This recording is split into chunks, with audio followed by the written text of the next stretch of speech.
Santo e ungido de Deus, Jesus,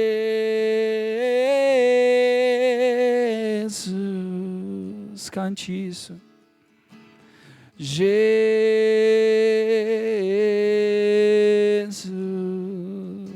nome sobre todo nome. Jesus,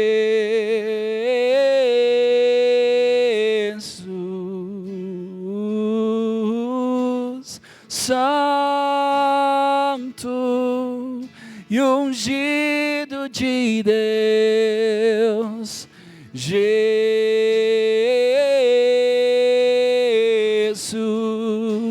teu nome é como um mel que escorre dos meus lábios, teu espírito é como água, refrigera a minha alma, tua palavra é a lâmpada para os meus pés, e eu te amo. Eu te amo, teu nome é como um mel que escorre dos meus lábios, teu espírito é como água, refrigera a minha alma, tua palavra é a lâmpada para os meus pés. E eu te amo, eu te amo. Leva-me, Senhor, às tuas câmaras de amor, onde eu me apaixono mais por ti. Leva-me, Senhor, dentro do teu coração, eu encontro o meu lugar em ti. Leva-me, Senhor, às tuas câmaras de amor, onde eu me apaixono mais por ti. Leva-me, Senhor, dentro do teu coração, eu encontro o meu lugar em ti. Lá, Lara, lara, lara, lara, lara.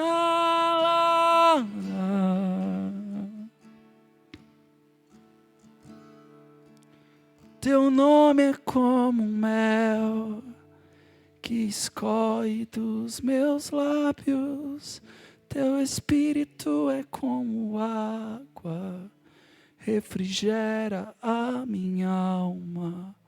Tua palavra é a lâmpada para os meus pés, e eu te amo, eu te amo. Vamos mais uma vez. Teu nome é como um mel que escorre dos meus lábios, teu espírito é como água, refrigera. Tua palavra é a lâmpada para os meus pés, e eu te amo, eu te amo, sim, eu te amo, eu te amo.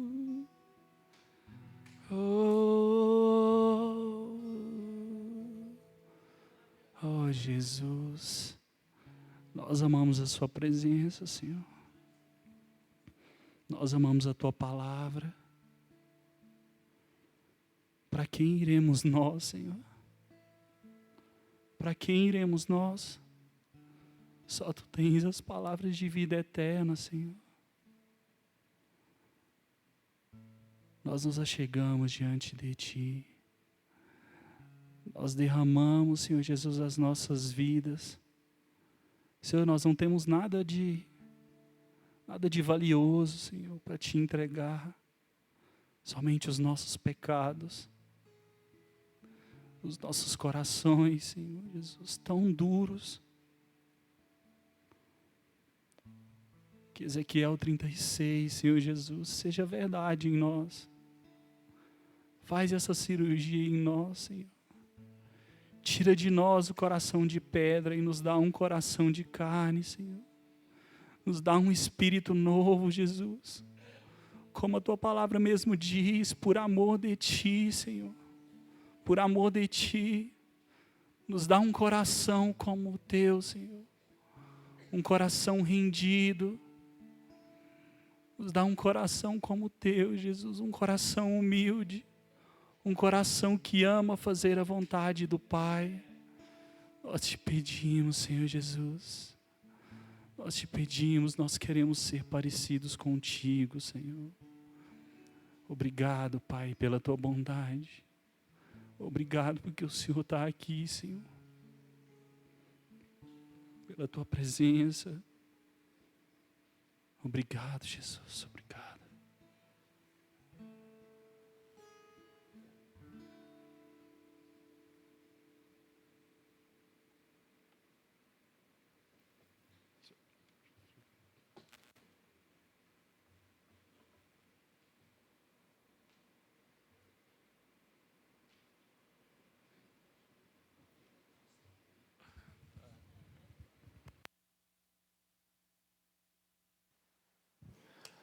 Aleluia.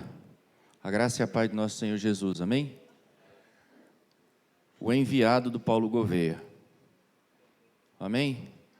Então hoje ele vai repartir a palavra do Senhor conosco, ele vai ministrar. Paulo Gouveia teve uma necessidade aí, emergente, mas é tudo tranquilo, tá? Ele foi para outro lugar, uma outra congregação, apenas numa reunião. Ele aproveitou o embalo e nos enviou o Daniel. Alguém já viu falar, né, desse nome, né? Nós já temos uma meia dúzia de uns 3, né? Mas esse vai para uns 4, Daniel. Tá bom? Mas ele vai repartir a palavra. Aquilo que o Senhor colocou já no coração dele. Ele não foi pego de surpresa, eu acredito. Ele está muito bem aqui. Entendeu? Então, que ele possa ser esse instrumento na mão do Senhor para ministrar os nossos corações. Amém? Fique aí totalmente à vontade. Abra teu coração. Porque a palavra de Deus, ela não pode voltar vazia. Ela vai cumprir o propósito que tem que ser feito. Amém? Então vamos aquietar nosso coração e vamos ouvir o nosso irmão Daniel. Senhor, a Ti rendemos toda a adoração. O Senhor é digno da nossa adoração. O Senhor é merecedor da nossa adoração. O Senhor é merecedor de tudo que temos e somos. O Senhor é merecedor do nosso coração. Nós entregamos tudo ao Senhor, descansamos agora, enquanto o Senhor ministra em nossas vidas. Abençoa a vida do Daniel, para que ele possa nos abençoar, e a unção, a graça, o favor do Senhor, o poder da Tua palavra, entre diretamente no nosso coração. Escreve ela, Senhor, nesta noite, com ponteiras de ferro, na tábua de carne do nosso coração. Oramos e pedimos isso ao Senhor, em nome de Jesus. Amém, igreja? Amém. Eu estou em paz por Cristo, porque vocês não sabem, mas o Paulo sempre pega a gente de surpresa. Estou muito feliz de estar aqui. E o pastor Paulo, ele deu algumas direções sobre o que ele queria que fosse falado essa noite. Queria que eu falasse um pouco sobre a questão das coisas que aconteceram na minha vida nos últimos anos.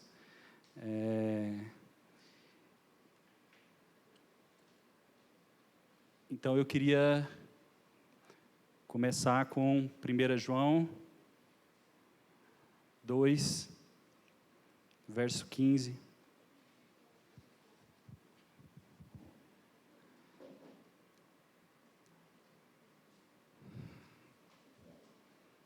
Queria que eu testemunhasse um pouco sobre o que Deus tem feito nos últimos anos e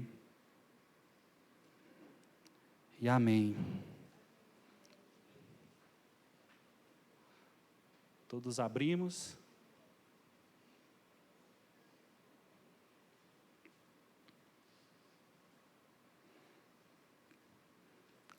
A palavra de Deus diz: não ameis o mundo, nem as coisas que há no mundo. Se alguém amar o mundo, o amor do Pai não está nele. Porque tudo o que há no mundo, a concupiscência da carne, a concupiscência dos olhos e a soberba da vida, não procede do Pai, mas procede do mundo. Ora, o mundo passa, bem como as suas concupiscências. Aquele, porém, que faz a vontade de Deus, permanece eternamente, para sempre. Amém? Irmãos, quando eu leio esses versículos, eu até tremo por dentro. A palavra de Deus, existem vários momentos onde Deus nos fala através dos seus amigos, dos homens que Ele levantou, para nos falar sobre o perigo da nossa relação com o mundo, com esse mundo que a própria palavra diz que jaz do maligno. E nós vemos um pouco antes Tiago falando sobre a amizade com o mundo e a inimizade com Deus. Nós vemos Paulo usando o exemplo de Demas, que, amando o presente século, o deixou. Nós vemos o próprio Jesus falando sobre o que adianta ganhar o mundo e perder a sua alma. E nós vemos Pedro falando também sobre nós sermos peregrinos. Nós estamos nesse mundo, mas nós não somos daqui. E hoje mesmo estava lendo o capítulo de um livro que se chama Vivendo por Algo Maior. Alguém conhece? Vivendo por Algo Maior, uma leitura, um livro do escritor Paul Tripp, e ele fala muito sobre isso, sobre a nossa vida, ela está baseado apenas na nossa existência, apenas nos nossos desejos, o quanto isso é vazio, o quanto isso é pouco, porque nós somos seres criados para a glória de Deus. Nós fomos criados para algo maior, para algo transcendente. Nós fomos criados para essa transcendência.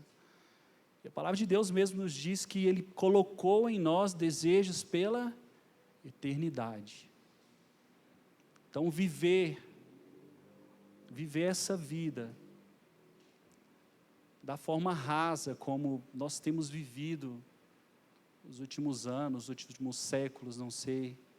A gente vê relatos bíblicos antigos sobre isso. Mas viver essa vida para algo tão pouco, chega a ser diminuir a nossa humanidade. Deus nos criou para quê? Nos criou para a glória dEle. Nos criou para coisas maiores. Para vivermos para Ele coisas maiores, gloriosas. Sabe, eu olhando toda a vida, eu separei ela como se fosse uma árvore. E eu vou falar um pouco da minha árvore. Talvez você se identifique com alguns pontos, talvez você vai trocar alguns nomes, mas são pontos bem separadinhos assim. E a primeira coisa que a gente vê numa árvore são os frutos. Jesus amaldiçoou porque não tinha fruto. Sabe, eu cresci em um lar cristão, pentecostal, e eu vivi dentro da igreja. Meu pai era um pastor que plantava igrejas. Então eu cresci dentro de tudo isso. A minha mãe sempre foi uma mulher de oração. E muito cedo, eu descobri sobre a sexualidade de uma forma muito errada, através da pornografia. E esse é o fruto podre da minha árvore. Eu vivi isso por muitos anos, até ao ponto da escravidão, como o Paulo já deve ter falado sobre isso muitas vezes aqui. Eu fui uma dessas pessoas. E olhar para esse fruto, o mais interessante dos frutos podres da nossa vida, que resultam dos nossos pecados, é que quem muitas vezes saboreiam esses frutos são as pessoas mais próximas de nós. Elas que provam o amargo desse fruto. Então eu cresci um jovem viciado em pornografia, me tornei um homem viciado em pornografia, e me casei, achei que tudo isso iria acabar quando eu me casasse. E minha família foi destruída por conta de tudo isso.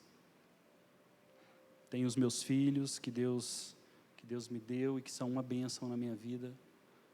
Mas esse fruto, isso tudo que eu vivi, eu não fui como José. José, ele fugiu do pecado.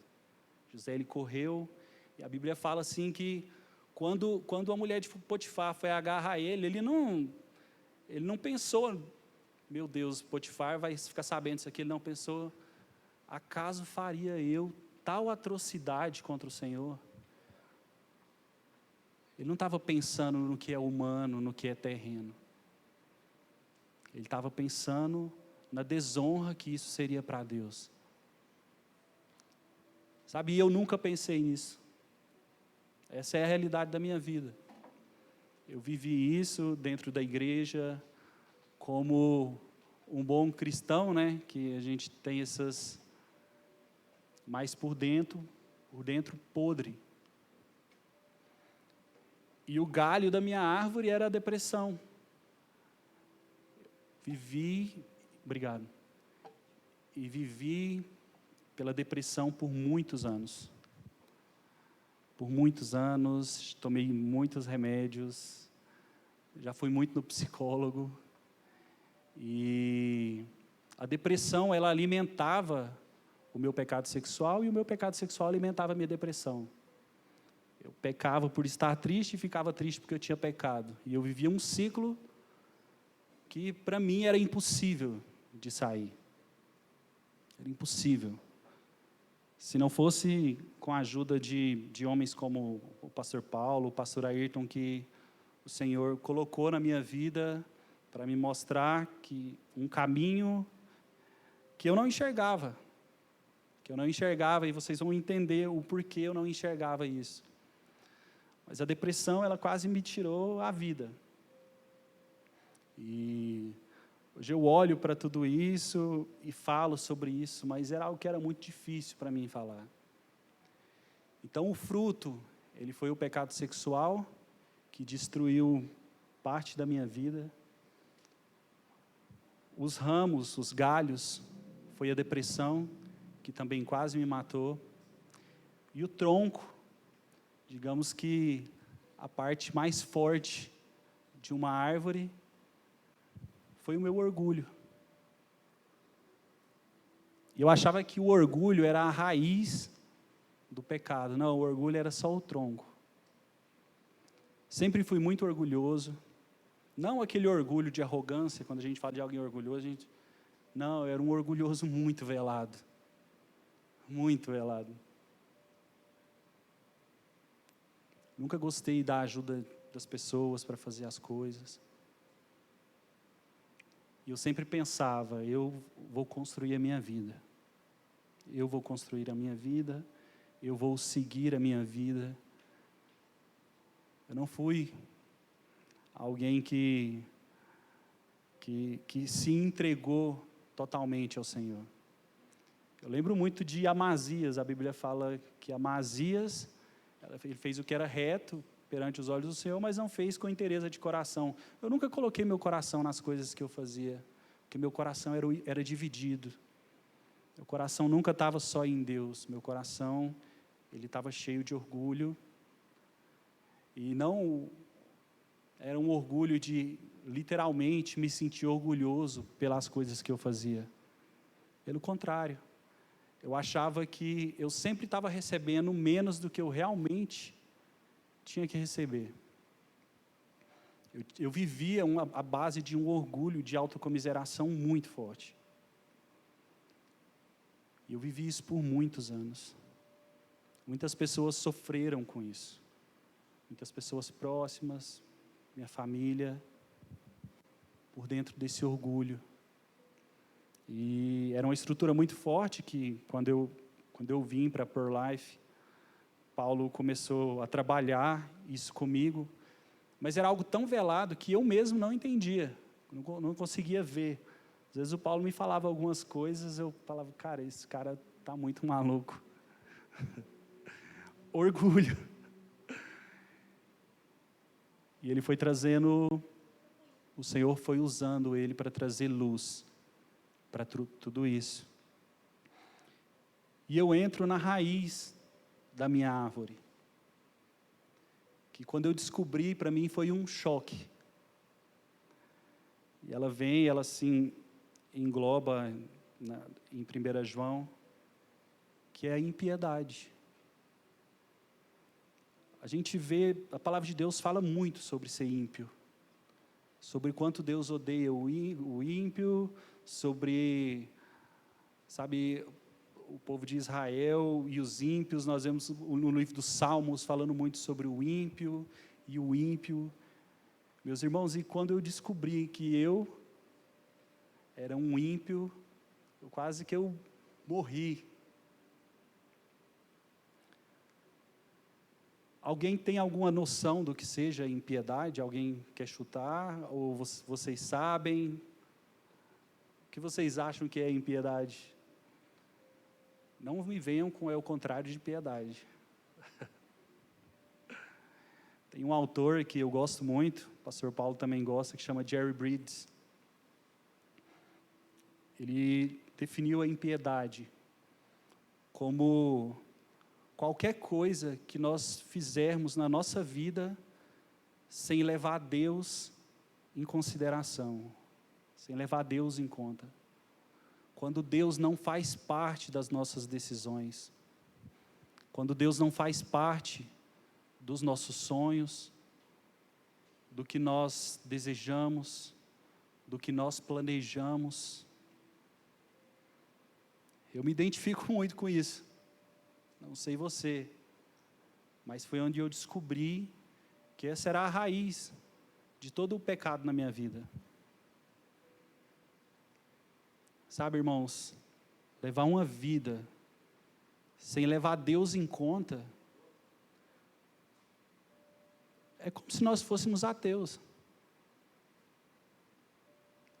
A gente vem para a igreja, em todas as reuniões, nós trazemos a nossa Bíblia debaixo do braço, muitas vezes com o nosso orgulho, e nós chegamos aqui para muitas vezes, um mero ritual, mas nós vivemos uma vida ímpia. Nós vivemos uma vida planejando os nossos próprios planos, querendo viver os nossos próprios sonhos, como se Deus não existisse, como se Deus não fizesse parte, como se Deus, o soberano Deus, não tivesse criado todas as coisas, como se a soberania de Deus não alcançasse todas as coisas. E esse é o ponto da minha vida. Eu cheguei em um ponto onde eu acreditava que eu precisava de reconstruir a minha vida, e isso começou a acontecer. Eu corto cabelo, cortava até antes do acidente, não sei como é que vai ser mais para frente, mas eu cortei cabelo por muitos anos, e quando eu vim para Brasília e comecei a reconstruir a minha vida aqui, comecei a desejar muitas coisas. Até mesmo porque eu nunca tinha trabalhado num lugar onde eu trabalhei, um lugar como o lugar que eu trabalhei. Eu nunca tinha ganhado financeiramente o que eu ganhava também. E tudo isso entrou no meu coração com tanta força, que eu pensava, isso é de Deus. Porque o que é bom sempre é de Deus, a gente nunca pondera o que é bom. Nossa, isso aqui, não. A gente nunca pondera o que é bom. A gente sempre vê o que é bom como de Deus. E a gente se esquece que a palavra de Deus diz que, acaso Ele não fez tanto o dia bom como o dia mau? E eu comecei a planejar a minha vida, a reconstrução da minha vida. Cheguei a um ponto onde terminei o meu programa, fui liberado. Paulo me liberou, fui morar na minha casa, comprando os meus móveis, construindo a vida que eu queria. E no dia 5 de abril, Páscoa, não é? No dia 5 de abril, eu estava indo para o culto. Às 6 horas da manhã, o culto na nossa igreja ia ser bem cedinho, no domingo de Páscoa. E eu fui atropelado. Estava de moto, na garupa de um amigo. Fui atropelado e, naquele dia, quebrou a minha fíbula, o meu fêmur e a minha clavícula. E o rapaz deixou a gente, ele não nos socorreu. Nós fomos levados para um hospital. E a primeira coisa que eu pensava é que eu era autônomo. Falava, hoje eu olho para isso e, meu Deus, é tão ridículo. Mas era isso que eu pensava. Meu coração estava tanto nisso, na vida que eu estava construindo, que essa era a única coisa que vinha no meu coração nesse momento. Eu amava muito o mundo. Eu amei muito o mundo. Eu vivi a concupiscência da carne, a concupiscência dos olhos, a soberba, o orgulho da vida.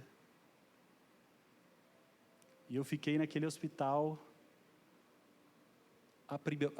a princípio, por 28 dias, esperando a cirurgia, com a perna quebrada. Sentia muita dor, apesar das medicações. E o Senhor já tinha começado a falar algumas coisas comigo. E eu fiquei naquele lugar literalmente sozinho. Sem ninguém, algumas pessoas iam me visitar, mas a maioria do tempo eu estava sozinho.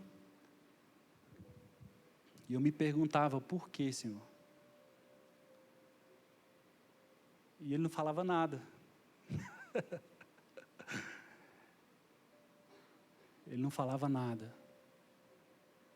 Eu comecei a meditar muito em toda a vida de impiedade que eu vivi. Comecei a meditar que eu nunca tinha levado em conta Deus na minha vida. Por isso eu tinha chegado até onde eu cheguei. Que Ele tinha me trazido até aquele lugar. E eu não sei como seria se Ele não tivesse me parado. No 28º dia, eu fiz a minha cirurgia. E eu lembro que eu tenho muitos amigos em Pearl Life. E o Ricardo ligou e ele falou assim, não, eu quero cuidar do Daniel, eu quero que ele venha para cá, ele é meu amigo. E tudo que eu não queria era ir para o Pearl Life. Pensei, não, eu não vou voltar, vou ficar lá no campus, não. E aí eu comecei a entender que era isso sim que Deus queria. Dia 28 eu fiz a cirurgia, com menos de 24 horas eles me deram alta. E eu entrei num carro com a perna esticada, porque eu não conseguia dobrar, fiquei quase 30 dias com ela parada, imóvel. E eu nunca senti tanta dor na minha vida. Eu vim de Sobradinho até Braslândia chorando e orando, porque eu não tinha para onde ir e o que fazer.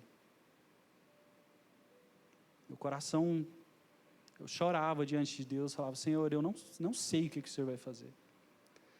Quando a gente chegou no campus, a minha pressão, estava sentindo coisas muito estranhas e eu desmaiei, eu tive uma convulsão no carro. Eles me tiraram do carro, me colocaram na sala e aí vieram correndo, foram medir a minha saturação e minha saturação estava 66. E aí eu via todo mundo chorando e no meu coração eu pensava assim: o Senhor me trouxe aqui, eu não vou morrer aqui na sala. E eu comecei a orar.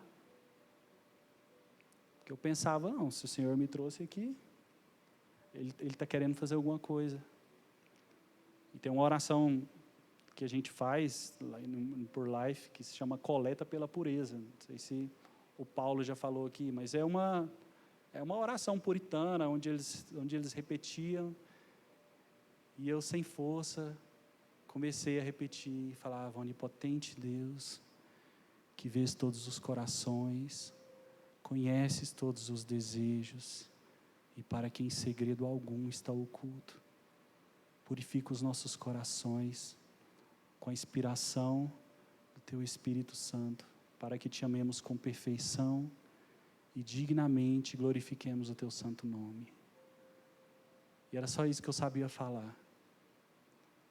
E a minha saturação foi voltando, eu voltei, me colocaram no quarto, acalmei, nunca dormi tão bem como eu dormi aquela noite. E no outro dia, quando abriu as janelas do quarto, eu comecei a ouvir o som dos pássaros, o vento, e aí o Senhor começou a falar coisas comigo. Eu olhava aqueles pássaros e a palavra de Deus vinha no meu coração: eles não plantam, eles não semeiam, eles não colhem, e é isso que eu vou fazer. E eu ficava deitado, fiquei por mais um mês deitado, fui ajudado pelos meus irmãos, a pessoa mais orgulhosa do mundo, não conseguia nem ir no banheiro. Tiveram que os meus irmãos cuidarem de mim, me dar banho, me ajudar. O Marcos me ajudou muito com a minha perna para ela entortar de novo, né, Marcos? Tudo fruto da impiedade. Meu coração sempre esteve nas coisas desse mundo. Por isso que eu me tornei um escravo sexual. Por isso que eu amava. A depressão para mim era um ídolo. Porque ela era a minha dor. Era a dor que ninguém entendia. Ela era o meu ídolo. Todo o meu orgulho. E o Senhor falava que Ele ia me esmiuçar. E eu pensava: Senhor, o Senhor já me quebrou todo. Mas Ele começou a me quebrar por dentro. Estruturas que o pecado, que eu mesmo havia criado em mim. Porque às vezes a gente fala do pecado como se ele fosse um monstro que viesse. Não, nós aceitamos o pecado com as nossas próprias mãos. Nós aceitamos. O Paulo sempre fala da mesa, do banquete. Tem lá de qual mesa que você vai comer. Nós aceitamos o pecado. Toda a vida que eu vivi foi escolhido por mim mesmo. Foi escolhido por mim. A vida de impiedade. Um dos meus maiores medos. Hoje eu acho a coisa mais ridícula do mundo. Um dos meus maiores medos era que o futuro que Deus queria para mim fosse diferente do que eu queria. Esse era o meu medo. E se Deus não quiser isso, o que eu vou fazer? Eu não colocava, eu não ponderava. Eu nem me lembrava que a vontade dele era boa, perfeita e agradável. Que a vontade dele era o melhor para mim. Eu não pensava nisso. Eu pensava em mim. E pensando em mim, eu destruí tantas coisas. E na verdade eu era tão orgulhoso que eu pensava assim: Deus, eu perdi todas essas coisas. Sabe, eu não perdi nada. O Senhor tirou de mim. Por amor àqueles que estavam próximos, foi o Senhor que tirou de mim. Nós vamos perder o quê? O que nós temos nessa vida? Nós não temos nada. A palavra de Deus nos chama de vapor. Um vento que passa. Nós não somos nada. Nós não temos nada. Sabe, o que você construiu não é seu. Deus te colocou para administrar aquilo, para glorificar o nome dEle. Deus nos colocou como mordomos, para administrar. Nós somos, como disse no início, criados para algo maior, para a glória de Deus. Então, tudo o que nós fazemos, se não for para a glória de Deus, é pecado, é impiedade, é ser ímpio. É ser ímpio, nós estamos sendo ímpios.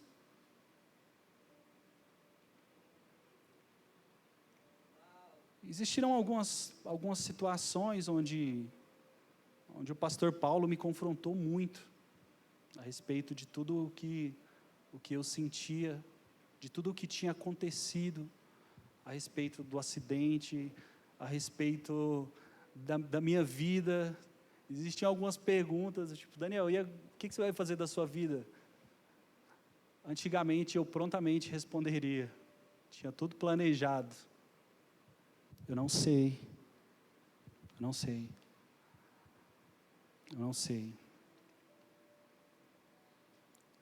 Eu achava isso um absurdo, não saber. Cara, eu não sou uma pessoa indecisa, eu sei o que eu quero da minha vida. Cheio de orgulho. Uma vida regada de orgulho e de impiedade. E é por isso que eu usei esses versículos no início. Porque muitas vezes, o nosso amor pelo mundo, ele é muito grande, mas ele é muito velado. Às vezes ele parece bonitinho. As sofismas que nós acreditamos na nossa vida. Tinha um amigo que falava que a sofisma é uma pessoa bonitinha, é uma mentira bonitinha, com roupinha de verdade, calça um sapatinho de verdade, mas não deixa de ser uma mentira. Nós vamos construindo mentiras em cima da nossa vida impiedosa, da nossa vida sem Deus. A gente vai para a igreja, dia após dia, vivendo uma vida sem Deus. Muitas vezes, ministrei louvor, vivendo uma vida sem Deus. A palavra, vivendo uma vida sem Deus. Fui um sacerdote de um lar péssimo, vivendo uma vida sem Deus. Sabe, essa impiedade, tudo isso que Deus odeia, é o que nós somos, é o que a nossa geração tem sido.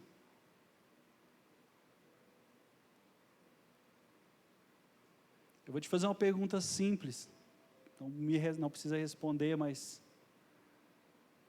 teve alguma coisa do seu dia hoje que você pensou: Senhor, isso aqui é para glorificar o Teu nome? Por mais simples que seja. Senhor, essa comida que eu vou fazer agora,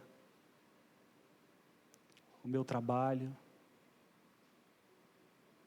o cuidado que eu tenho com as pessoas,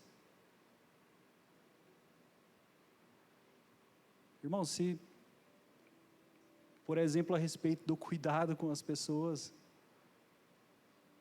se não for para glorificar o Senhor, nós estamos agindo como os espíritas, ou como qualquer outra pessoa. E nós, a passos largos, vamos amando o mundo. Vamos vivendo para essa vida, nos achando donos dessa vida, nos achando donos desse mundo. E nós não somos daqui, nós somos peregrinos. Nós somos peregrinos. E no meio disso tudo, a palavra de Deus diz em Romanos 8, 28, que todas as coisas cooperam para o bem daqueles que amam a Deus. E muitas vezes a gente não lê o contexto, o restante do versículo. A gente para ali no 28, o 28 é maravilhoso. Todas as coisas cooperam para o bem daqueles que amam a Deus, eu amo Deus e é isso aí. Vamos abrir lá?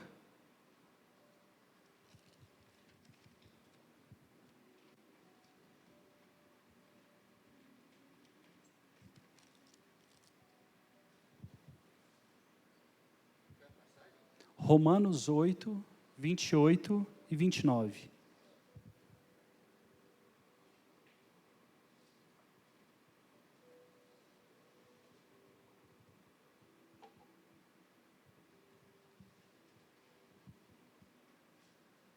A palavra de Deus diz: sabemos que todas as coisas cooperam para o bem daqueles que amam a Deus, daqueles que são chamados segundo o seu propósito. A gente entra no 29. Porquanto aos que de antemão conheceu, também os predestinou para serem conformes à imagem de seu Filho, a fim de que ele seja o primogênito entre muitos irmãos. Sabe, Deus, todas as coisas cooperam para o bem daqueles que amam a Deus. Mas esse versículo está falando de que aqueles que ele conheceu e predestinou, ele os predestinou também para serem conforme a imagem do Filho. Sabe, como eu disse no início, o que é bom, muitas vezes a gente nem contesta, o que é bom sempre é de Deus.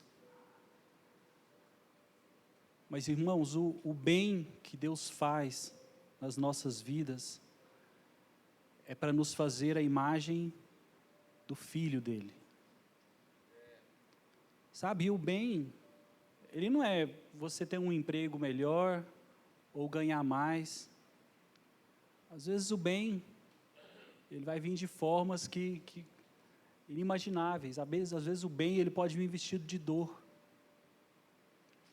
É interessante ver que Hebreus, se eu não me engano, 4:8 ou 5:8, diz que o Filho aprendeu a obediência pelo que sofreu. Se o próprio Cristo aprendeu a obediência pelo que sofreu, e nós caminhamos achando que o bem, que todo esse bem se reduz ao que nós desejamos dessa vida. É errado eu querer morar na minha casa própria, ter um carro, não é errado. Mas a vida não se resume a isso. A vida não se resume a isso. E se isso não for para a glória de Deus, não faz sentido nenhum. É um desperdício. E quanto mais nós vivemos assim, mais nós vamos mostrando o nosso amor pelo mundo, pelas coisas do mundo. pelos desejos do mundo.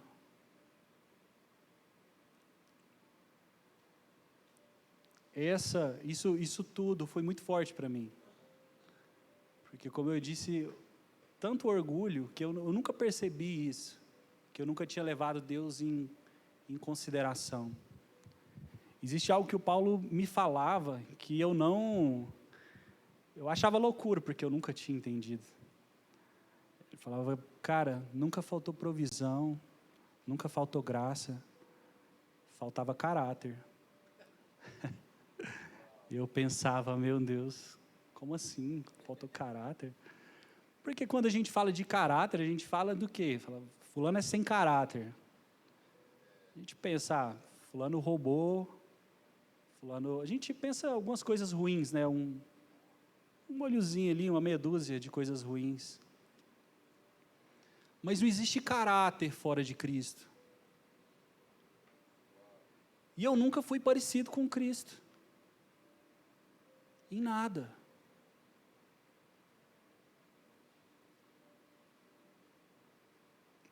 Nós vamos nos amoldando ao formato desse mundo. Nós vamos nos tornando parecidos com o mundo, com esse século. Nós vamos amando tudo isso, nós vamos amando essa vida. E nós vamos nos tornando a cada dia mais diferentes de Deus. Nós vamos nos tornando diferentes de Cristo. Nós somos ímpios. Nós somos ímpios. Essa é a verdade.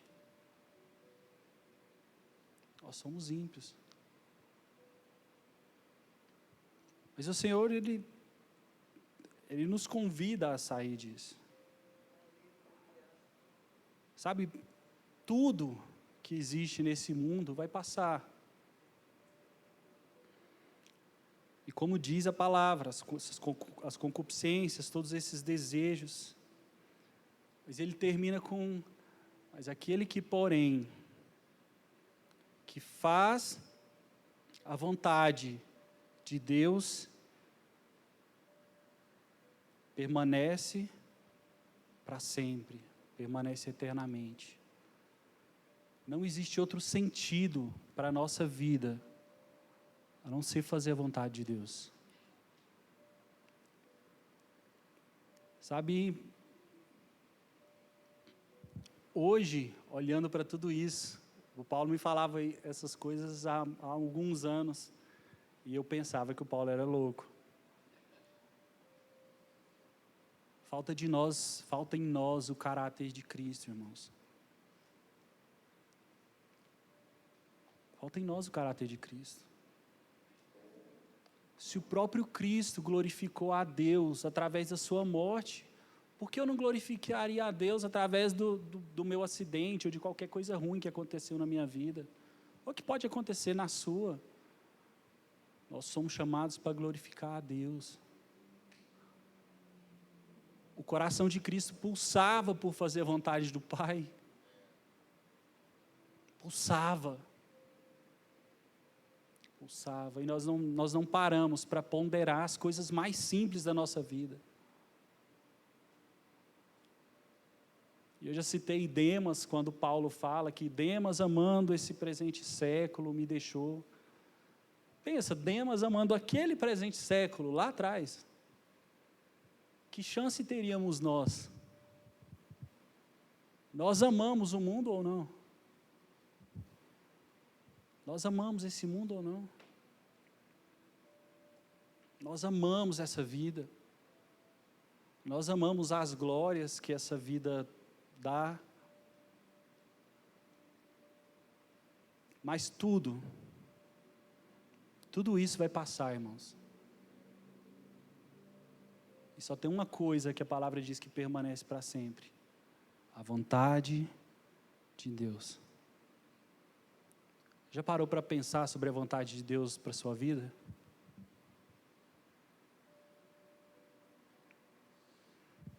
Já parou para pensar que talvez você esteja vivendo, fazendo a sua própria vontade,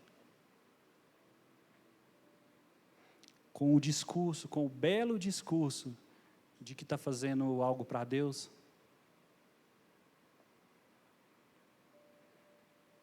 É desconfortável falar disso. Estou falando para vocês, mas é desconfortável para mim também.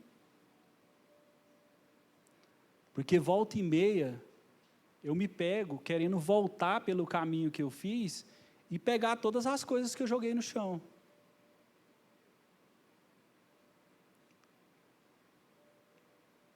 E a gente vai seguir nessa vida, cheia de impiedade.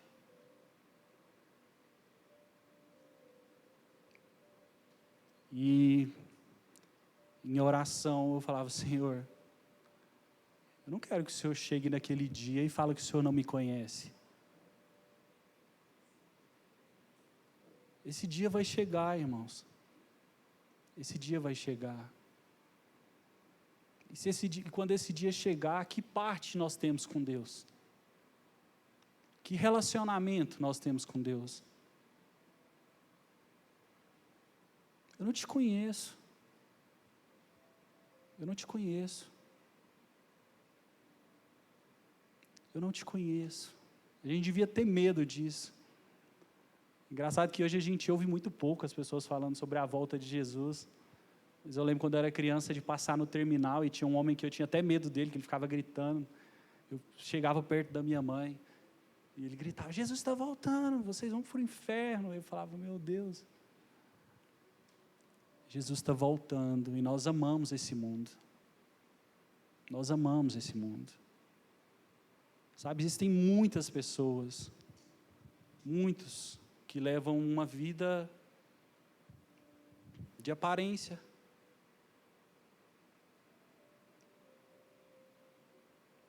Que vão chegar nesse dia e vão ouvir essas palavras do Senhor. Nós devemos deixar. Queria que você passasse essa semana pensando sobre isso, sobre a impiedade, sobre ser um ímpio. E o Paulo falou para mim: cara, o Paulo, ele é cheio de fazer algumas perguntas, né? E ele deixa a cabeça da gente assim, né, não, Emerson?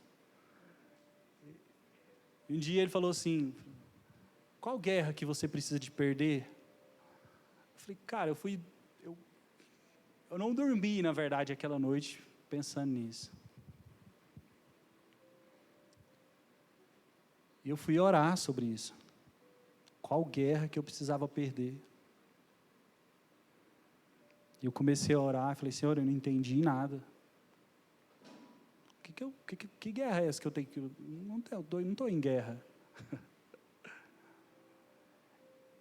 E o Senhor falou comigo, falou: você tem um coração dividido. Seu coração nunca foi meu. Seu coração nunca foi meu. E eu nunca tinha parado para pensar nisso. Meu coração nunca foi dele, meu coração era do mundo, era das coisas desse mundo, era de tudo que eu desejava. Eu sabia que existia um Deus, a minha cabeça funcionava assim, eu sabia que existia um Deus. Mas eu havia criado um Deus falso dentro de mim.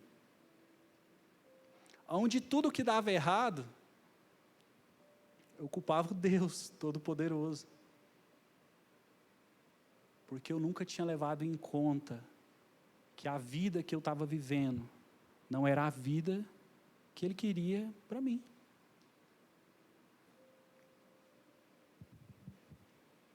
E eu descobri que guerra que eu tinha que perder. Porque eu estava em guerra com Deus. Sabe, talvez seja complicado entender isso, mas quando nós desejamos viver pela nossa vontade, nós entramos em guerra com Deus. Onde está a vontade de Deus diante disso tudo? Ele é soberano, a vontade dele é boa, perfeita, agradável. É um discurso muito bonito, mas que nós não vivemos como igreja. Nós não vivemos como igreja. Se a vontade de Deus for que você perca o seu emprego, ou perder um filho, eu não sei o que eu faria se eu perdesse um dos meus filhos. Acho que eu ia ficar meio doido. Mas talvez a vontade de Deus não seja o caminho que você está seguindo. E é duro pensar nisso. É duro pensar nisso. Porque mais uma vez eu vou repetir, nós amamos esse mundo. Nós amamos. Nós somos amigos do mundo. Nós somos amigos do mundo. Nós somos amigos do mundo. E o Senhor começou a me constranger muito com relação a tudo isso. E eu comecei a entender que o lugar que eu estava era porque Ele tinha me levado ali. Ele queria falar comigo. De um jeito de preferência onde eu não pudesse levantar e sair andando. E foi muita misericórdia do Senhor. Porque eu mereci o inferno. Talvez coisa que a gente nem para pensar. Já parou para pensar que você merecia o inferno? Tem gente que acha que não. Mas nós merecemos o inferno.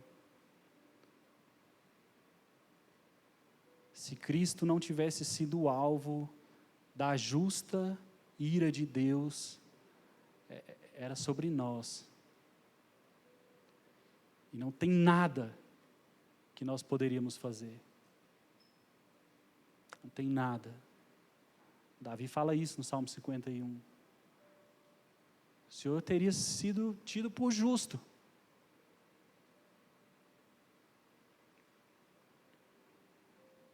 Mas o Senhor tem nos chamado para sair disso. Sabe, irmãos? Que nós viemos meditar durante essa semana sobre a vida que nós temos levado. Temos a coragem de olhar para nós como ímpios e falar: Senhor, me perdoa.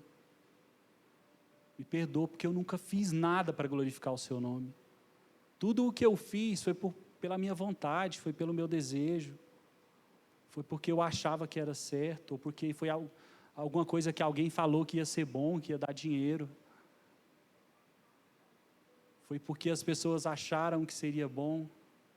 Nunca foi para glorificar o Seu nome.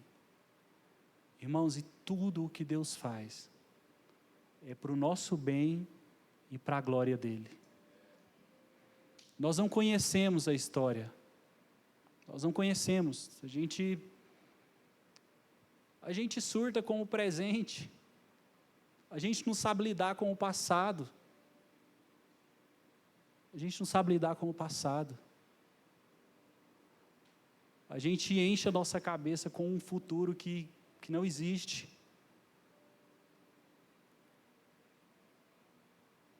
Mas Deus, a vontade de Deus, ela permanece para sempre. Sabe que esse seja o clamor dos nossos corações também. Senhor, eu quero viver a Tua vontade. Eu acho que essa foi a oração mais difícil que eu já fiz na minha vida. Porque diante de tudo o que aconteceu e de tudo que eu estou falando com vocês, de todo o medo que eu tinha, da vontade de Deus ser diferente da minha. Sabe, Senhor, talvez a minha vontade não tenha nada a ver com a Tua vontade. Mas eu quero viver ela. Eu quero viver a Sua vontade. Sabe, a palavra de Deus diz que os 24 anciões, em Apocalipse, eles jogavam as suas coroas diante do trono de Deus. Não existe glória, não existe conquista, não existe nada diante da glória de Deus. Não existem sonhos, não existem projetos, não existe nada. Não existe nada. Nós fomos criados para fazer a vontade dEle. Nós fomos criados para a glória do Senhor. Para a glória do Senhor. E que nós venhamos pensar nisso. Tira essa semana, não sei. Isso já está na minha cabeça já tem muito tempo. Mas começa a pensar, mesmo que seja nas coisas pequenas. Senhor Jesus, eu vou fazer esse suco para a glória do Senhor. Parece tão bobo, né? Tão simples. Mas se a gente não consegue pensar nem no que é simples, que chance nós teremos de pensar nas outras coisas? Nenhuma. Nenhuma. E tem uma canção muito curta que ela fala sobre isso.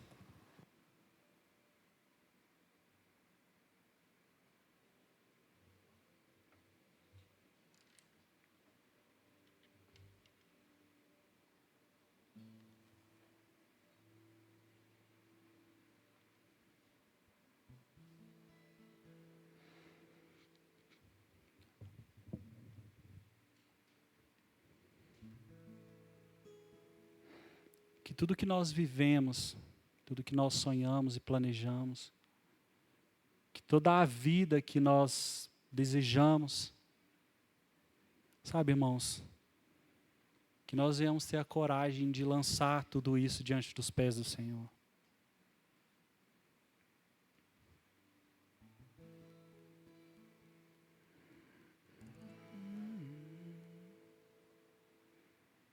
E tem uma música que fala justamente sobre essa passagem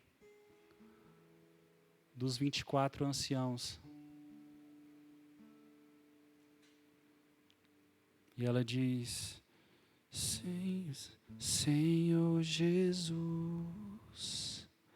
eu venho aos seus pés, jogar minha coroa. Como poderei usá-la? Como poderei usá-la diante da tua glória?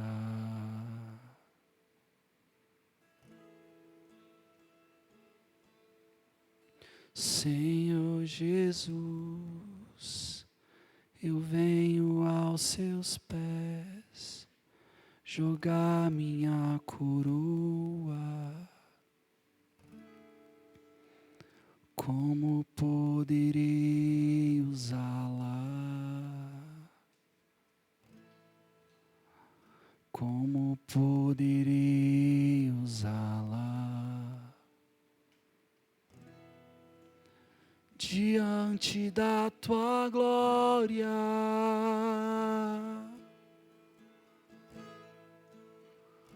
Como poderei usá-la diante da tua glória?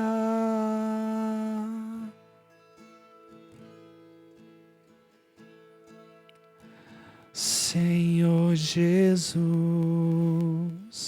eu venho aos seus pés, jogar minha coroa. Como poderei usá-la? Como poderei usá-la diante da tua glória?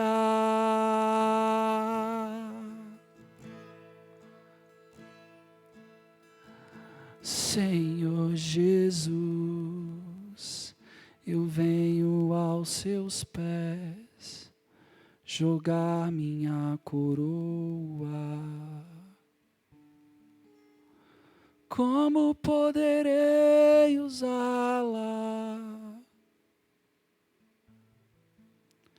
Como poderei usá-la diante da tua glória?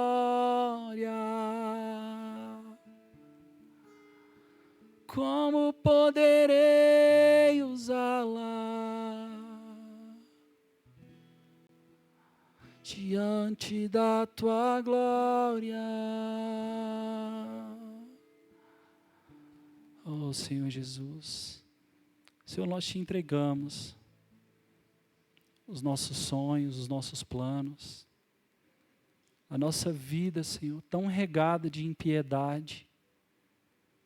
Jesus, nós nunca pensamos, Senhor Jesus, se essa é a tua vontade, se o que nós estamos fazendo é a tua vontade, Pai. Mas nós somos tão egoístas, Senhor, e pensamos tanto em nós.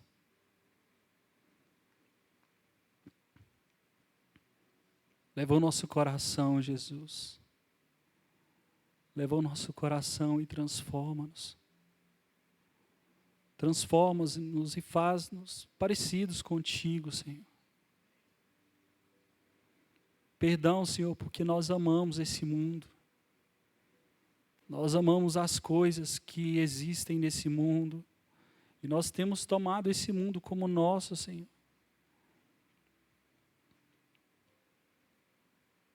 Dá-nos o teu caráter, Jesus. Ensina-nos a sermos parecidos contigo. E tira de nós, Senhor Jesus, toda essa impiedade, todo esse orgulho. Que os nossos corações, Senhor, que as nossas vidas sejam para a tua glória e não para nós mesmos. Que os nossos sonhos sejam para a tua glória, Senhor Jesus. Que as nossas perdas sejam para a tua glória. Que as nossas dores sejam para a tua glória. Deus, que nós venhamos te glorificar com tudo que nós fizermos. Nós te adoramos e te agradecemos, Senhor. E te entregamos tudo o que somos em nome de Jesus. Amém. Amém.